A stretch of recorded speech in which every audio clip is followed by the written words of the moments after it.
ஒரே ஒரு தக்காளியில் 5 பேர் சாப்பிட்ற மாதிரி சாம்பார் பண்ணலாமா? அதுக்கு நான் ஒரு தக்காளி ஒரு வெங்காயம் எடுத்திருக்கேன். அதுக்கப்புறமா மிக்ஸி ஜாரில் பூண்டு, வெங்காயம், தக்காளி இது எல்லாத்தையும் சேர்த்துக்கிட்டு அதுக்கப்புறமா கொஞ்சமாக ஒரு எலுமிச்சை சைஸ் அளவுக்கு புளியை சேர்த்துருக்கேன். அது கூடவே ஒரு ஸ்பூன் மல்லித்தூள், மிளகாய்த்தூள், கொஞ்சமாக உப்பு, கொஞ்சமாக மஞ்சத்தூள் சேர்த்து மிக்சியில் போட்டு அரைச்சிக்கலாம்.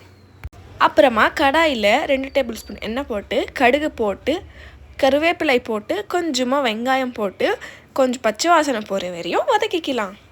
இப்போது நம்ம அரைச்சி வச்சுருக்கிற மசாலாவை இதில் சேர்த்து நல்ல ஒரு பச்சை வாசனை போகிற வரையும் வதக்கிக்கலாம். சுமார் ஒரு 5 நிமிஷமாவது இது வறுத்துக்கணும்.